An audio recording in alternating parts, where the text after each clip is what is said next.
Musk. Yeah.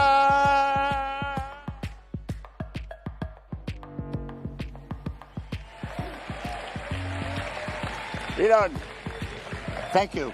Thank you. Hey, guys.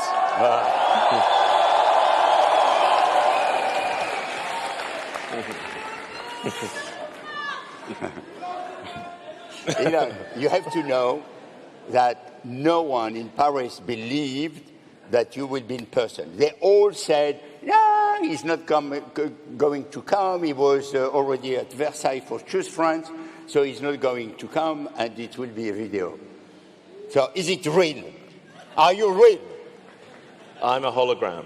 Ah, then it is a hologram. Or an android. Elon, it is a pleasure and an honor to have you.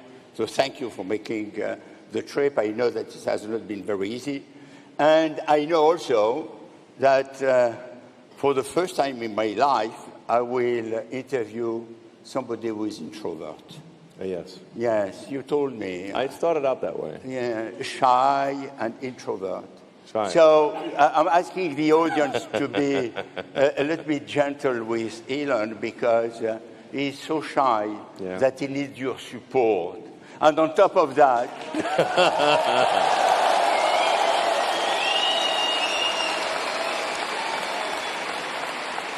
on top of that, he's speaking in front of his mother. So you can imagine how difficult it is. Mel, stand up.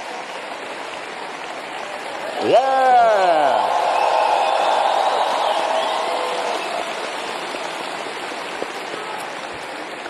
So, as you have seen, since we have announced your participation, it has been quite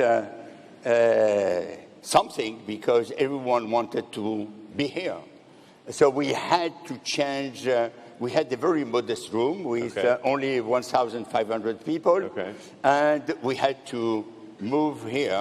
And you have to know that the Dôme de Paris is the place where there is the musicals. Yeah. So we are not expecting you to sing or to dance, but if you can do it, we would be very happy. Yeah. But you have also to know that this is the room where Steve Jobs was coming every time he was doing a keynote or presenting new product. It was here. Okay. So I hope that you like the symbol. Sure. And you don't need any introduction. Your name is a brand. It's already a brand. It's a brand for innovation, for ambition, for a perfume. Yes. This is the agreement that you made with the Arnault family a few hours ago. I mean, really, it brands itself. Yeah. And you are the origin of PayPal, Tesla, SpaceX, to name a few, and even OpenAI. So,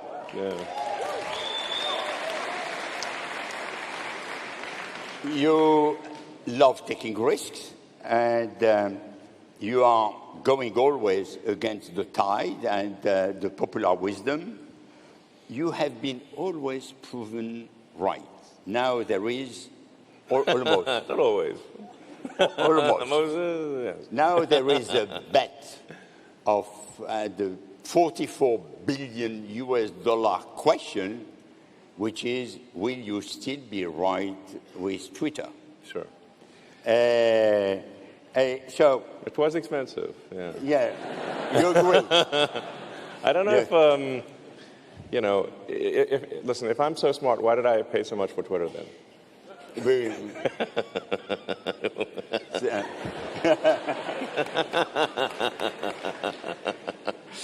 So, as I'm not a journalist, I'm not trying to get headlines and to have provocative response and to make a scoop.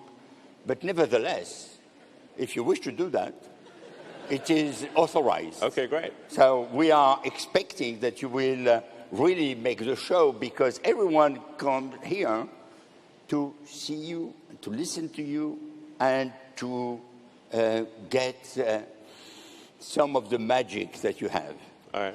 Well, But- I'm honored that you all want to listen to what I have to say. It's great to see the crowd, and I don't know, you guys seem awesome. So. But you told me that you would like. You said that you would like to speak in French. Oh my goodness. Zut alors. Bonjour Paris. Bonjour Paris. Ça va. So there are some people who believe that you are a genius, and there are some who believe that you are evil. So Look, I mean, you can be both. we, I mean, you could be an evil genius. That's not, you know. so you will tell us what you are, or you will let the people draw their own conclusion. I am definitely not evil. Tell me.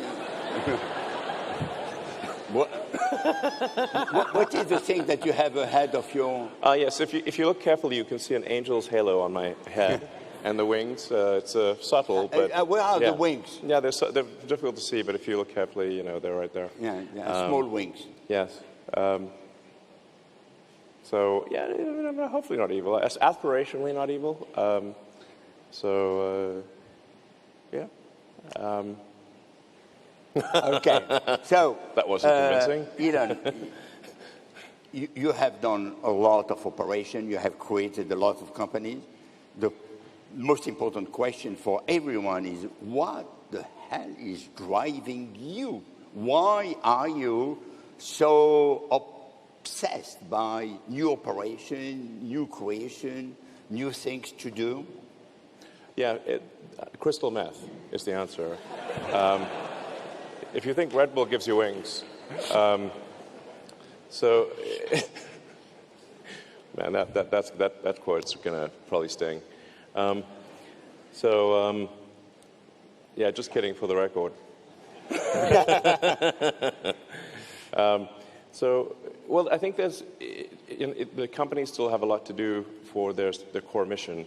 For electric vehicles, sustainable energy, still less than 1% of the global fleet is electric. So you've got about 2 billion cars and trucks on the road, but still less than 20 million are electric at this point. So there's still a long way to go for sustainable energy, for sustainable energy generation. So this, the Tesla mission, I think we've made a lot of progress, but still it's a lot more ahead. Then SpaceX, the goal is it's a big goal, but we want to try to make life multiplanetary, to extend life beyond Earth, and I think this is important for a number of reasons. There's the sort of defensive reason of ensuring that the light of consciousness does not go out. And if I may, some of these questions, if I'm going on too long, you feel free to interrupt me. But No, you can. Okay. You can be long. Okay, so people do ask me, have I seen UFOs and aliens and that kind of thing, and I haven't, and I think I would have seen them by now. So it appears that we might be the only consciousness, at least in this galaxy, and if so, that's kind of a scary prospect, because it means that the light of consciousness is like a tiny candle in a vast darkness, and we should do everything we can to prevent that candle from going out. So, yeah.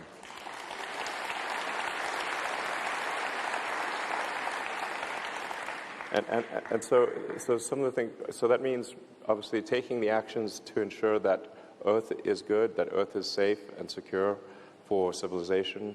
And I think it also means extending life beyond Earth to other planets in the solar system, and ultimately to other star systems. And I think that's both a sort of defense of the light of consciousness, and also I think, a point of inspiration, because life cannot just be about solving one problem after another. We need things that inspire us. I mean, we need things that move our heart. And that when you wake up in the morning, you're excited to be alive. And being a spacefaring civilization and making true the things that we see in the good science fiction movies, this is one of the things that I think can inspire all of humanity. Just like when the astronauts went to the moon in '69, it was something that, I mean, they said for all mankind, and it really was something. You say to any human on Earth, what's like the most amazing thing that humanity has ever done? At least one of those things would be, we went to the moon, and so you want to have these inspiring things that make you excited to be alive and excited about the future. Yeah. And you had those thoughts and dreams when you were a kid, or this came much later on? Well, I didn't think I would be doing these things as a kid, that's for sure. I was interested in technology, and I read a lot of books. So I was obviously interested in science. I mean, this is hardly going to be surprising. I was interested in science fiction and technology. You have to tell the truth, because there is someone who is listening to you, huh? Yeah, my mom's right there. She can call me out on this if it's not accurate. But so I guess the thing that was maybe most significant from a philosophical standpoint was that when I was about maybe 12 or 13, I had somewhat of an existential crisis, where I was like, what is the meaning of life? Is life just meaningless? Why are we here? What does it all mean? And I read a lot of books on religion and philosophy, and then ultimately, I read this book, Hitchhiker's Guide to the Galaxy, which is great. And in that book is really a philosophy book that's disguised as humor. And the point that Douglas Adams makes is that the real difficulty is understanding what questions to ask about the answer that is the universe. And that that really we want to have, it's essentially, it's like a philosophy of curiosity. Of saying, well, what can we do to find out more about the nature of the universe and the meaning of life? And so that's the sort of foundational element. And then from there you say, okay, well, if we want to find out the meaning of life, we have to expand the scope and scale of consciousness. We have to go out there and explore the stars to know what questions to ask about the universe and understand the universe. And that's my core philosophy, and so from that it was like, well, we have to make sure that Earth is good, so we have to have sustainable energy. We want to build technology to travel beyond Earth, and it's from that sort of core philosophy that these companies arise in most cases. You can say, how does Twitter help with that? So I would like to go back to Earth. Sure. And to the various enterprises that you contributed to create or co-created or created. Let's start with PayPal. Sure. A very impressive company. Do you regret to have sold it? I think in retrospect, I think it was good that the company was acquired by eBay, because there was so much talent at PayPal, and that talent subsequently went on to create many other companies. So YouTube, for example, was created by two people that worked at PayPal. There was LinkedIn was created from PayPal. There was Yelp. There was many other companies. Impressive. Yeah. Yeah, very impressive. Yeah. So, and if I'd been still working on PayPal, then there wouldn't be, Tesla would not be in its current form, and SpaceX wouldn't exist. Yes. So yes, I guess the short answer, yes. Yeah, the short answer is that yes. Yeah. Yeah. No, but now with you would have loved to keep it again. Well, there is, I think, the potential to do something that is bigger than PayPal. This is sort of like the X, the sort of everything app kind of thing. So I think it's somewhat poetic. Like we're trying to go finish a task that was started about 24 years ago. I think it's going to be useful. X/Twitter is going to be just a very useful thing, and hopefully something that is a positive force for civilization. Moving to Tesla, I have, through one of our operations, done the first advertising campaign for the electric car of GM. That was at the end of the 90s.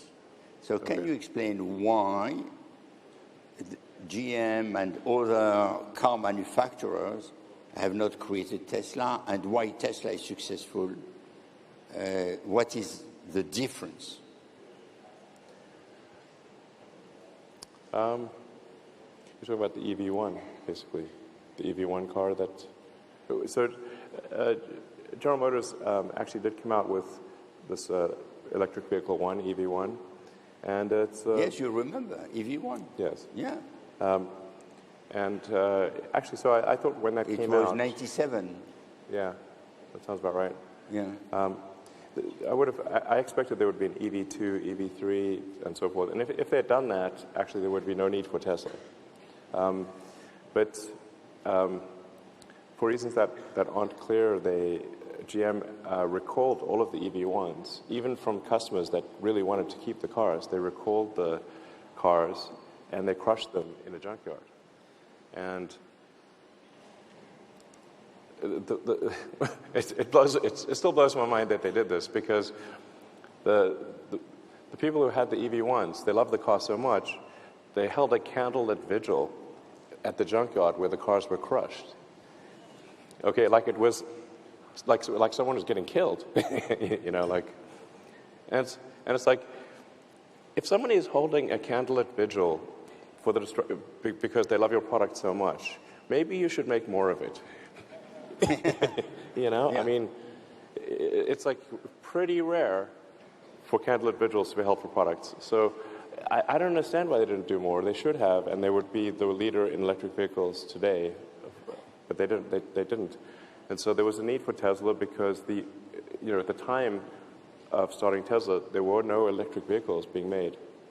So the big car companies were not making electric vehicles. There were no startups that we were aware of making electric vehicles. So it's like, well, we should try. And I mean, in the case of both Tesla and SpaceX, I thought the chance of success was maybe 10%. So it's not like I thought it would be successful. I thought it would fail. Good lesson.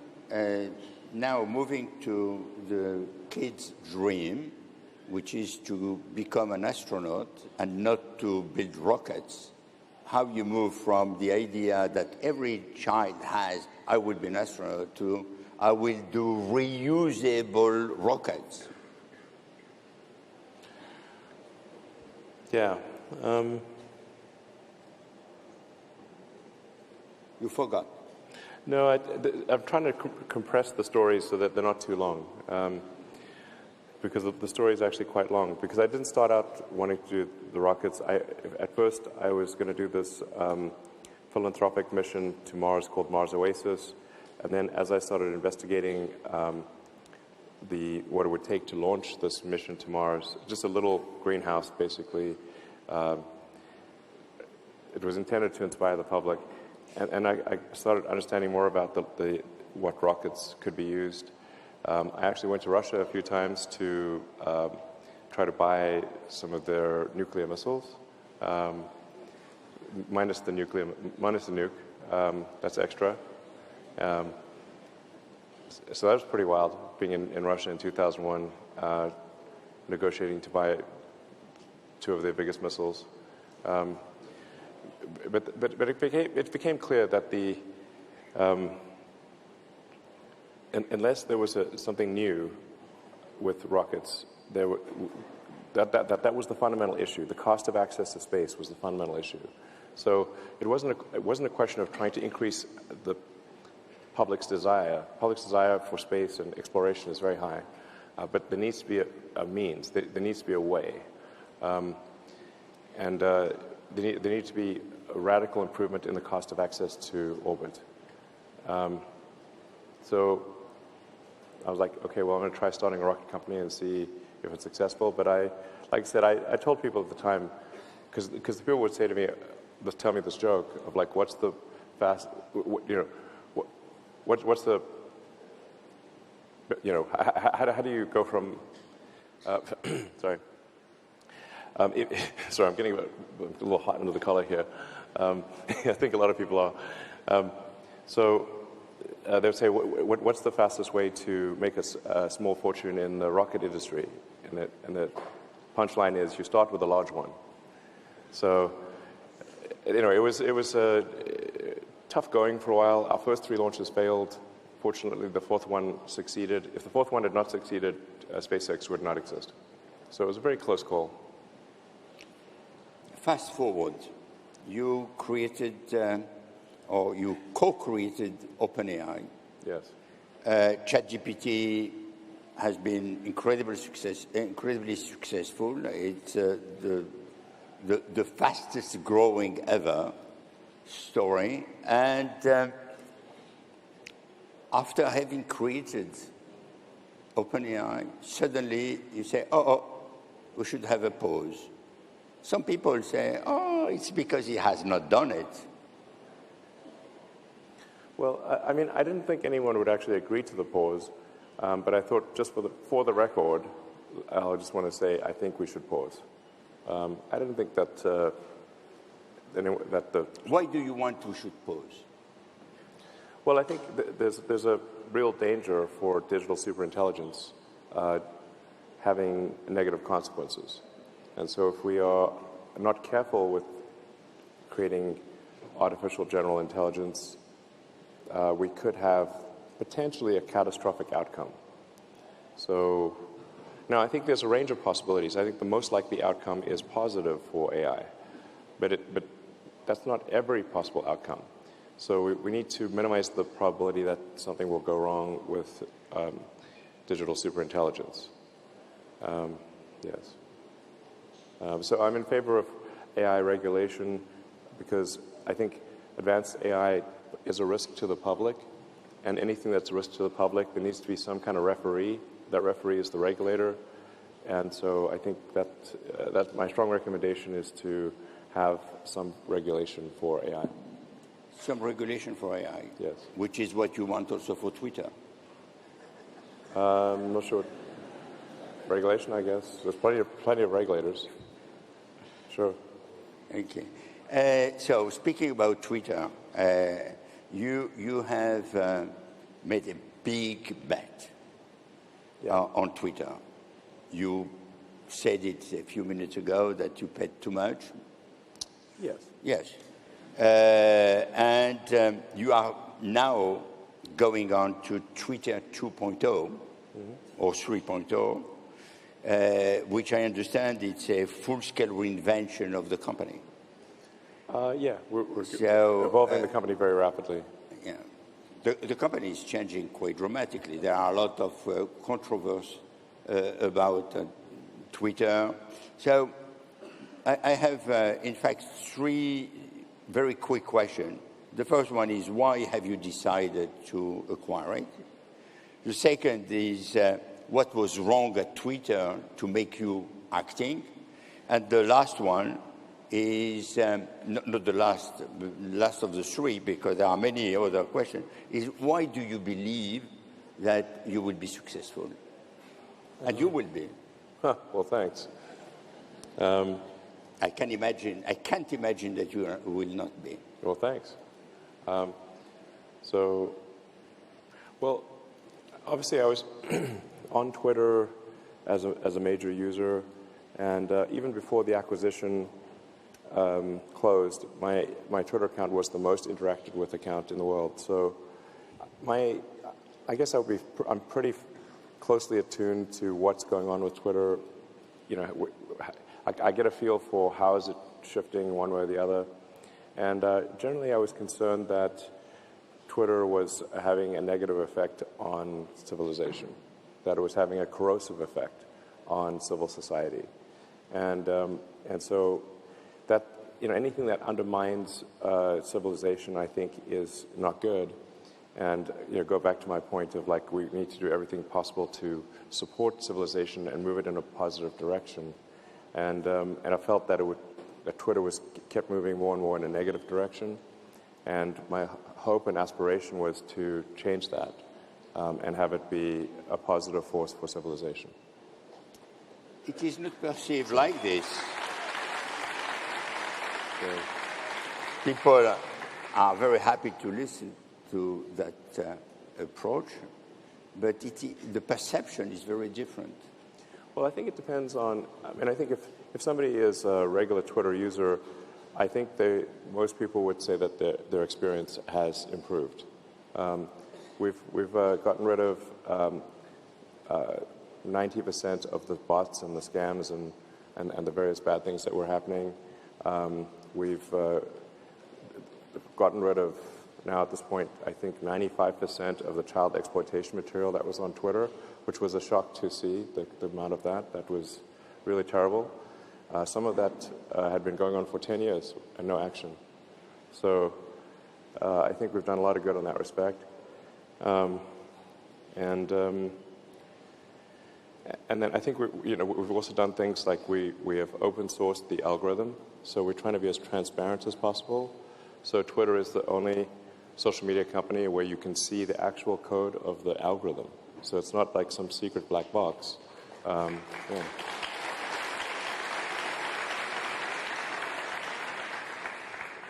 I mean, the way to build trust is not take my word for it. It's let's show you exactly how it works and full transparency. And we're also going to be showing, like, if your account is in any way affected by the Twitter system, you can see it clearly. Just, you know, moving in, I think, a good direction. I think the recommendation algorithm, you know, I don't want to go on too long for Twitter, but I think it's actually quite good, and that those who are on the Twitter system, I think, generally think it's good. You know, we are seeing all-time highs in usage, so at least, you know, for the public out there, they are using the system more. So we're seeing, you know, pretty significant week-over-week growth in usage. So, you know, the public is speaking with their time, and if they're putting their time on Twitter, that's a very good signal. So that's very positive. What would you say to advertisers who left Twitter to convince them to come back? Yeah, actually, I should say that maybe with a few exceptions, almost all the advertisers have said they've either come back or they said they will come back. So actually, I feel pretty optimistic about the future. Yeah, so you know, we're really, at this point, I believe, actually, I'm not aware of any advertiser that is, they've either come back or they said they'll come back. I'm not aware of any exceptions. There are probably a few exceptions, but overall, I think it's very positive.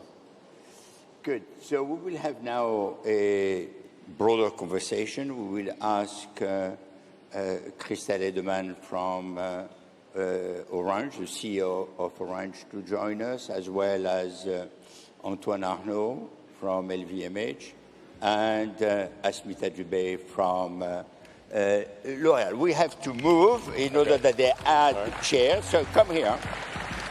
It's okay. Now, while they are arranging, there is, yes. Yes, yeah. There is one question that I would like to take care. So finally, we are all together again.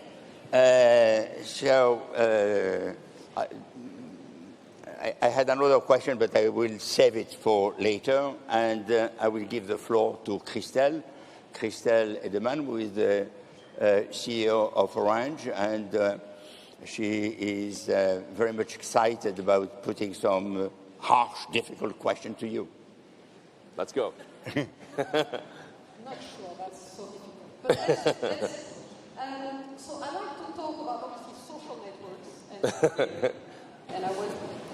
and Twitter. I'm not sure if I heard what you just said with Maurice, but obviously social networks and Twitter has been a fantastic tool to develop free speech and open debates that maybe were not possible before that. Sure. Now, there's also another side of it, which is that there can be some disinformation, fake news. Fake news? What? That's crazy. Fake news, yes. Believe it or not. I don't believe it. You believe that? Wait, how do I know this is real?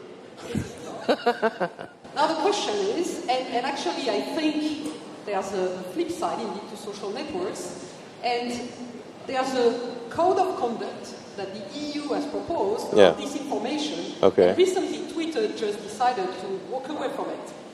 So is this because Twitter doesn't respect the fact that information needs to be moderated, and actually you've been pretty vocal on content moderation. So just what are your thoughts on that? Well, I'm generally a fan of that we should have free speech as much as possible, as much as is allowed by the laws of any country.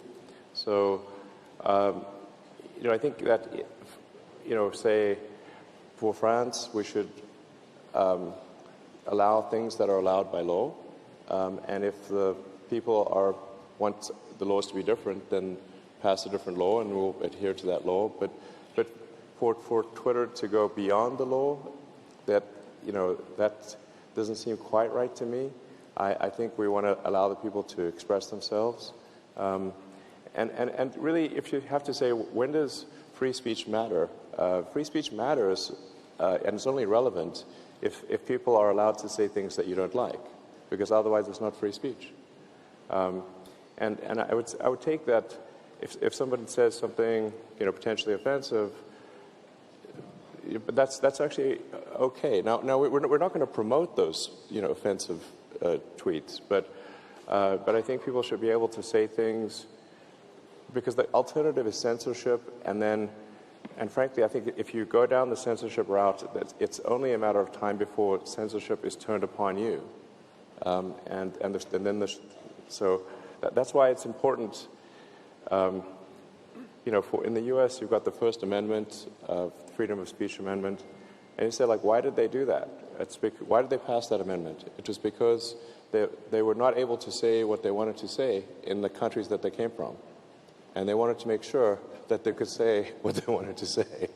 So I believe in freedom for the people to say things, and that even if somebody said that it's actually in some ways a sign of health if people are able to, if someone you don't like is able to say something you don't like, rather than try to suppress that, you say you know what, that's a good sign, because that means I can say things and that person will not like what I say, but I can still say it.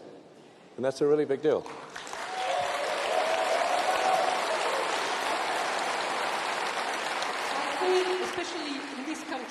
Freedom of speech, that's something that's very, at the core of our values. But now, if we look at young people and being in the digital field, and we provide digital services that people use, there's also a move towards cyberbullying and harassment, which I think it's also our role to educate young people on how to use the technology and make sure that, because some behaviors, on Twitter or other social networks, can actually have devastating effects on people. Is Twitter doing something about it, or would you be willing to engage with other players? Actually, at Orange, we do a lot in that space. Sure. That's true. I think Twitter is for sure willing to engage with others, and as I said, the overarching goal is to have Twitter be a positive force for civilization, and so if you're on the platform and you're being harassed or bullied or whatever, obviously that's a negative experience. So what we're doing is we call it sort of freedom of speech, but not freedom of reach, which is that yes, you can say offensive things, but then your content is going to get downrated. So if you're a jerk, your reach will drop. So, yeah, I think that's the right thing. Antoine, I don't know if you will be competing with L'Oréal to launch the future fragrance for Elon Musk and the brand, Musk, so you have to compete very hard. Yeah. But maybe, I know that you had already the lunch, but there is now the dessert, so you can put your question. All right. First of all, in the name of Le Groupe Les Échos Le Parisien, thank you very much for being here. Yeah. This group is a co-host of Vivatech, and it's great to have you and welcome. Thank you. Change of subject from Twitter. At LVMH, our oldest maison is called Claude et Lambret. I saw you enjoyed good wine. Yeah. It's 650 years old. Wow. Louis Vuitton was founded in 1854. Our most ancient American maison, Tiffany, was founded in 1837. The sum of the years of existence of all our maisons at LVMH is 8,393 years old. Wow. Tesla is a teenager, right? Yes. 19 years old. Yeah. And its market cap is already higher than LVMH. So it's not a question of age. Yeah. So First question, how much longer are you going to make us look so bad? Second question, more serious. Do you feel the creation of value is more challenging in traditional or innovative business? Well, first of all, it's an honor to be here and speak with you, so thanks for having me. Evaluations are a strange thing because sometimes I've said, hey, I think the stock price is too high at Tesla, and then the stock price goes up. I'm like, okay. So if you tweet, is it going up or down? No, the crazy thing, when I've tweeted, I think the stock price is too high, almost always it goes up. So, I don't know, it's a strange thing. So, I guess in the case of Tesla, if the value of the company is primarily on the basis of autonomy. So, in my opinion, because if you look at our total vehicle output, it's it'll be almost 2 million vehicles this year or something like that. But that's still only 2% of total vehicle production. So then why is our market cap so high? And it's because the potential for autonomy is the value of autonomy is so high that even if you have a discounted percentage probability of autonomy happening, that is still incredibly valuable. So the average passenger car is used only about 10 hours a week, so an average of about 1.5 hours a day. But if you have an autonomous robotaxi, the utility might be 50 or 60 hours a week out of 168 hours. So now you've got a vehicle that costs the same but has 5 times the utility. So it's so gigantic a change that that's really, I think, the main driver of our value. And although I've said this before, I think we will solve autonomy soon. Did you expect that Tesla will be at this level of market cap? No, I did not expect Tesla would be at this level of market cap. Because it's just extraordinary. Unfair, by the way. I mean, I don't set the price, so... Yeah, you don't set. Maybe just another quick question. I tried Midjourney the other day. Yeah, Midjourney's amazing. Right, and I asked the software to make a Louis Vuitton advertising campaign with only 2 words. So here it's a bad question for you, Maurice. Yeah. Right? If you want to put me out of a job... That was my question. Do you feel this advertising production industry is going to be threatened by AI? Be careful. Be careful. Not at all. It's totally safe. I mean, AI is definitely going to be a massive disruptive force. I mean, AI is probably the most disruptive technology ever. I mean, the crazy thing is that, you know, the advantage that humans have is that we're smarter than other creatures. Like, if we got into a fight with the gorilla would definitely win. But we're smart, so... But now, for the first time, there's going to be something that is smarter than the smartest human, like way smarter than the smartest human. And as you can see from Midjourney, the art that AI can create is incredible. It's so beautiful, and it does it, you know, within seconds. So we're at. I mean, I think, you know, there's that sort of saying, "May you live in interesting times," which I think is like. Not exactly a good thing sometimes, but we actually live, I think we live in the most interesting of times. The advent of AI, and I actually thought to myself at one point, like, would I really want to be alive at this point? Like, let's say that there is some AI Armageddon that happens, some sort of AI apocalypse. I think I would still want to be alive at this time to see it. And hopefully not cause it. But it's just I think we live in an extremely interesting time, you know, because the things that you see AI being able to do now, it's going to do much more with each passing year. Cars will absolutely drive themselves better than any person could drive. We'll have humanoid robots. Like, so Tesla's developing a humanoid robot. We call it the T800. It's yeah, some people get that joke.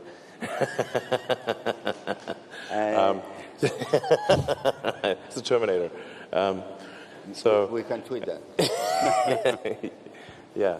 But if you like to say, what is an economy? An economy is GDP per capita times capita. Now, what happens if you don't actually have a limit on capita? If you have an unlimited number of sort of people or robots, it's not clear what meaning an economy has at that point, because you have an unlimited economy effectively. So like on the good side, the plus side of AI is that I think we are heading for an age of abundance, where any goods and services that you want, you can just have. So that's the positive side of AI future, is an age of abundance. From the advertising side, I must say that we are using AI since many years, and it is helping us a great deal. And this is a tool that we are already using, and I think it will be helping us to do even faster some very good ad. It will be probably long time before they replace the creative minds. Asmita, maybe you have an opinion on that, and maybe you can. Asmita is the CDO of L'Oréal, and she knows a lot about digital. So maybe you can tell us a little bit about advertising and AI, and put your question to Elon. Yeah, so I'll pick up from advertising and from what you said before about Twitter. So now we know that Twitter is expensive, and we know that it aims to have free speech. The question I have is about winning the advertisers' trust to be a preferred social media platform in the current context where the expected revenue, you know, in 2023 is lower than 2022. You have brought in new leadership, Linda. So I wanted to know that how will we win that trust, and will Linda have the time, the support, the freedom, because she's an advertising expert. So will she be able to manage the situation, and how? Yeah, I think Linda's great. So I think Linda's going to do amazing things for Twitter, and obviously understands where advertisers are coming from very deeply. understands the concerns that advertisers have, and I think will do a great job in addressing those concerns. A key part is, say like, if you're an advertiser, what content do you want to appear next to? And depending upon what advertiser, the sensitivity of the brand, if you're, for example, say Disney, and you're advertising a children's movie, then you want to have, all ages content, And by the way, Disney is one of our biggest advertisers. So, it's really about just making sure that the content adjacency matches what a brand is comfortable with. And then there's some cases where the content is like, there's not going to be any advertising because nobody wants to advertise next to it. And that's going to be some of the more controversial stuff. Yeah. I have a follow-up on that, because we were talking about content. You have just made the announcement that there will be ad revenue sharing for creators. Yes. Yeah, and that has a condition. It will be done when they are verified blue tick creators, and the advertising is to verified blue tick users. Yes. Now, if with that, how does that impact your focus on subscription revenues? Because to be blue tick, there's a subscription versus advertising revenues focus. Yeah. So a big part of when you say say how many impressions does something get, you say well, were those impressions real or not real? Was it a computer just running 100,000 fake accounts? Because that obviously doesn't count because the computer's not going to buy anything. So that's why our focus is on verified users, because we are admittedly conflating verification and subscription at Twitter. So you could say verified subscriber or something like that. It's not possible to game that. So it's real, it's solid, and it's not a computer. So that's why that's why we're focused on that. Is to ensure the authenticity of the views, and that it really real people are seeing what's going on. I mean, the sheer amount of bot and scam and spam activity in social media is insane. And we're talking about AI. It's very obvious that, especially with today's AI, the computers can pass every "Are you a human?" test. In fact, I think they can pass "Are you a human?" test better than a human. Sort of you say identify a traffic light or something like that. Okay, let me tell you, Tesla can identify a traffic light. So if we're, but even open source AI stuff right now can pass all of the human tests. So you have to have something that there's better authentication than that. Yeah. Thank you. Yeah. I think that confidence and trust is something which we lose fast and that we regain slowly. I have no doubt, personally, that Twitter will gain back the trust, provided that you do the right thing, and I'm sure that you will do the right thing. So this is something which is probably just a hiccup in the time, but you need to do the right thing, and I'm sure that you will do it. I have two small questions. One which is regarding Ukraine. You have helped enormously Ukraine at the beginning with Starlinks. Mm-hmm. And I think we owe you a lot because without access to internet and without access to communication, the war would have been finished. What is your take on that experience? Yeah, that was that whole situation is very complex. No kidding. Yeah, it's really, really complex. As you point out, Starlink did play a pivotal role because Russia had actually taken out all of the satellite communications and all of the ground communications except for Starlink. It was the only one that was still operating. And even today, it is still the only one that is effective at the front lines. And Starlink today is the backbone of the Ukrainian military communications. So, I thought it was important to help out.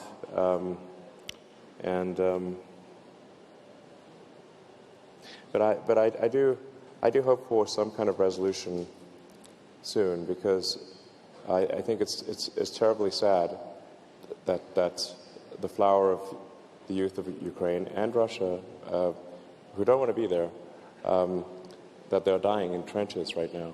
And I sure hope we can figure out some means to peace soon.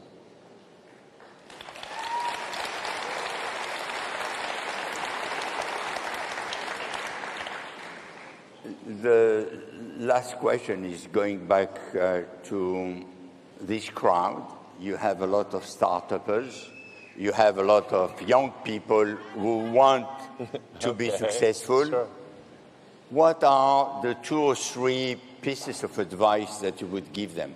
Well, you have a question over there? Yes. Do we have a microphone? Because Elon has accepted to take questions from the floor.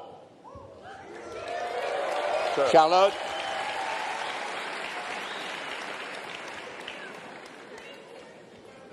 Allez, un microphone. Donnez, allez, prenez-le de l'autre côté. De l'autre côté, allez. Allez, go. You have the mic, you go. Yes? Okay. Hello. I don't know why you got the mic, but please go. All right. So I had a question about all of your different companies and projects in the past 10 years. There's a pattern that I've seen to have identified. Short question. Every single one of your companies would work a lot better on Mars than on Earth. Like Sure.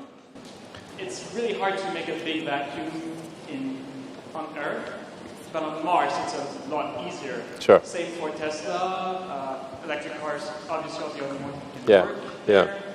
And I mean, SpaceX is obvious. Okay. Yeah. Give the mic back. Yeah, me and Mars should get a room, basically. I love Mars. Okay. Huh? No. Now I want that you give the mic. I Sorry, have a guys. question. I was there. Okay, sure. What's the question? What is the question? My name is Nayul, co-founder and CEO at ClickUp. We make AI tiny. So Tesla is one of our target. We'd love to work with you, Elon. And my husband is actually ex-Mobileye, who hard carry like the infrastructure on MLOps. Okay. So, Okay, sure.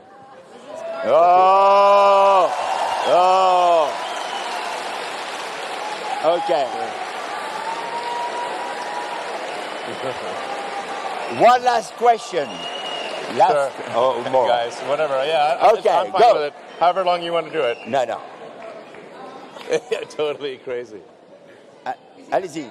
Yeah. Hi, thank you for being here. Dr. Adi Jabez, I'm the head of researcher Space Neuropsychology Lab. We are working on the mental health to help humans to go to Mars, actually. Sure, that's great. Okay, so the question is, how do you think it's relevant, the mental health for a human being? Well, I think you'd want to have a very good mental health on a trip to Mars. And make sure everyone's sane, because you don't want someone opening the airlock in the middle of the night. So I think sanity is very important if you're going to Mars. Donnez au premier rang. Premier rang. Non, attendez, s'il vous plaît. Donnez pas le micro comme ça. Ne donnez pas le micro que... Attendez que je vous le donne. Voilà, please. We're just going to descend into chaos. Just a second. Your star panel, what do you want? I'm here. Okay, you will get. Okay, allez-y. Okay. Thank you. So I'm Nathaniel Ackerman from. Okay. I think we're going to it's going to be chaos. Can you hear me? Mais attendez, si vous voulez que ça se passe, il faut se calmer. Allez-y. Hey, great T-shirt. Allez-y. Okay. So Allez-y. you talked about the European regulation, Elon, And you know that there have been many amendments due to LLM deployment. Do you think, how can we integrate the use and actual use of this LLM in a non-controlled way in the current discussion Can you on the make it short? legislation? Thank you. Récupérez le micro. You're asking about safe LLM use? Okay, just a second. No, please. He will answer the question. Was it about safety in LLMs, or? Sorry, I didn't hear the whole question. It's like safe application of LLMs, or what is it? The regulation at the European level was conceived when we did not talk about LLMs. So what would you integrate in the current negotiation at the European level to integrate the LLM and protect from the use, Okay.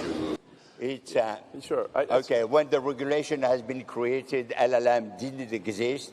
So what would be your suggestion regarding regulating LLMs? Well, I think more broadly, there should be regulatory insight into LLMs and really any other form of AI.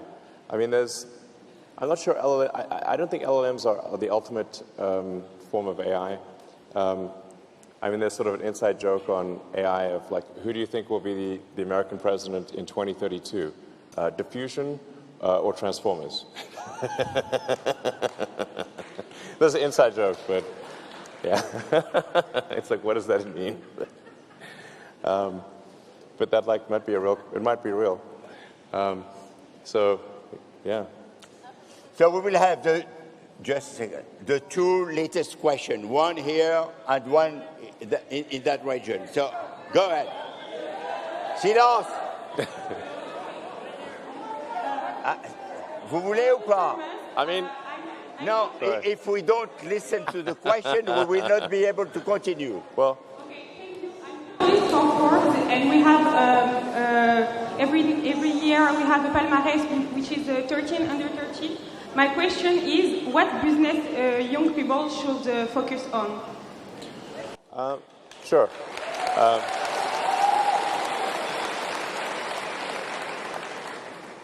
Well, I think generally, I think it's important to focus on something. Attendez.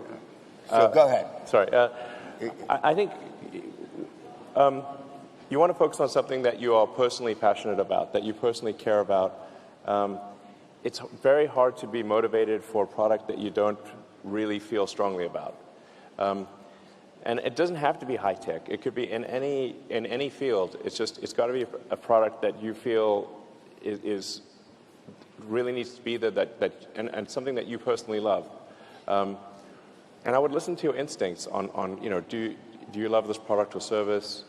Because it's kind of impossible to know what do other people love. But if you love it, that's a good sign. And that could be small to large, any field. It doesn't have to be high tech. But if you don't really love the product that you're making, if you can't, like a good test would be that you can't wait for this product to be on the market. And if that's the case, you're going in the right direction. Great. No. The last question we have. Wow. We have a French. Non, je ne vais pas pouvoir parler. We have a French saying which is la vérité sort de la bouche des enfants. Il y en a un ici. Non, le gamin, oui. No, you. No, the kid. Ah non, c'est pas vous, c'est le gamin. En français. Okay. Qui pose ses questions en français. Tu poses ta question en français, on traduira.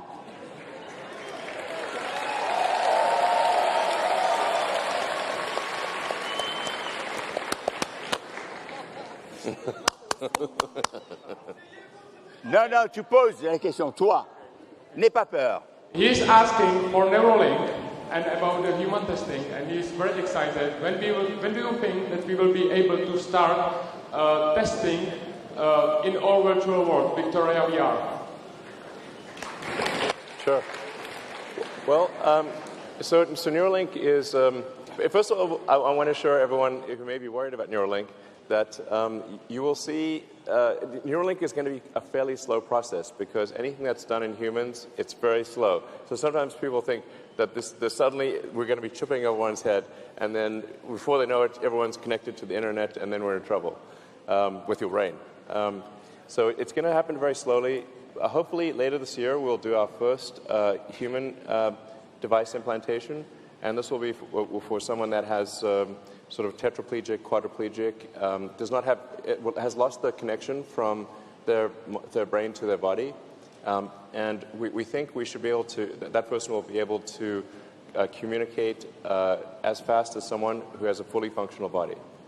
So that's going to be a big deal, and we see a path beyond that to actually transfer the signals from the motor cortex of the brain to past the injury in the spinal cord and actually enable someone's body to be used again. So essentially shunting the signals past the broken point and restore potentially full body use to someone that has completely lost the connection. And I mean, you can imagine, like, if, say, Stephen Hawking were alive today, what a profound change that would be. So that's our first application.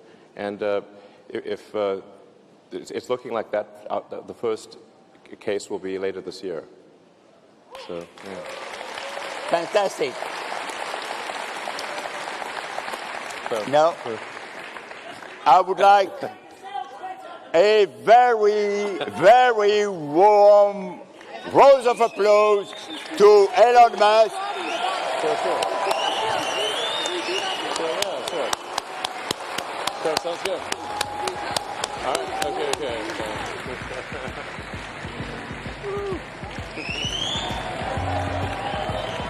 No. Thanks, guys.